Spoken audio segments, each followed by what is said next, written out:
your business plans for 2021? We're also joined by Adjoa Adjei-Twum, founder of Emerging Business Intelligence Group. Adjoa is a financial crime compliance expert who offers consulting services to entities outside Africa, seeking opportunities for diversification and growth in emerging markets. Ladies, welcome to the show. Looking forward to this discussion. Adjoa, for you, what do you think will be Africa's biggest challenge in economic recovery? It's a very good question. So I'll say that, first of all, to reiterate what Patricia said, 2021 seems to be, it's a great start of the year. We've got the African Continental Free Trade area officially trading as of the 1st of this year.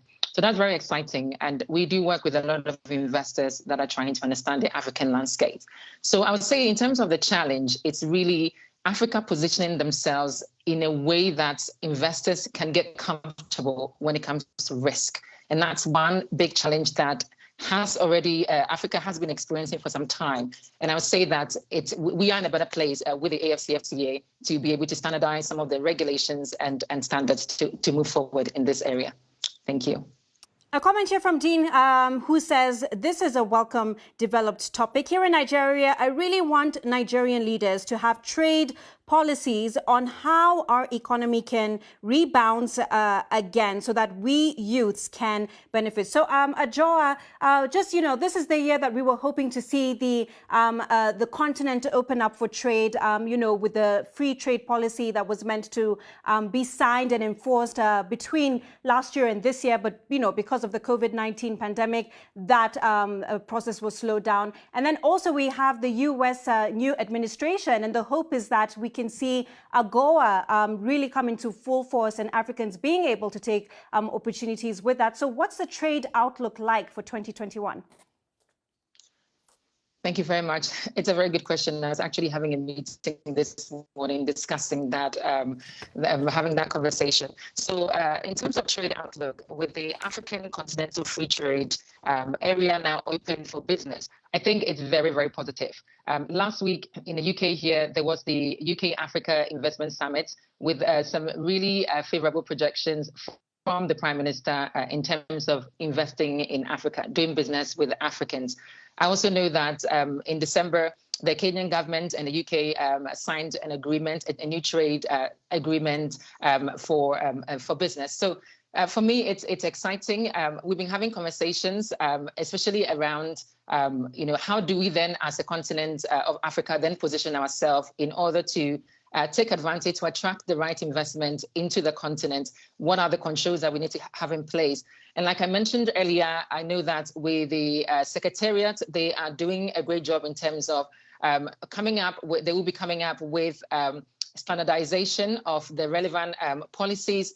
We've just recently written a due diligence best practice paper that will be publishing in the coming week or so. And that's also highlighting some of the challenges that could potentially be prevalent within the free trade area, and how can businesses then ensure that they have the right controls in place to mitigate such risk. But from the outlook, it's very positive. I think it's going to make Africa a big superpower in the world market. And it's really an opportunity for us to then ensure that we have all the right frameworks in place. Adjoa, for the small business owners that are watching right now, what advice would you give them on what they need to focus on in this year?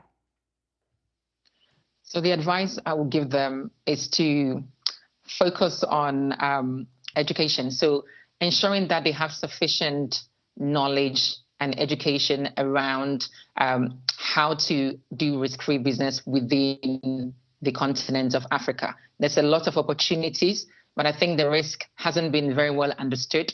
And so I'll say a lot of education, and there's also the Africa Compliance Hub that they can register to become a member of. And that will give them access to as much information as they need to know in terms of what rules and regulations they need to comply, especially as it pertains within the free trade zone, as there are going to be a lot of vulnerabilities there.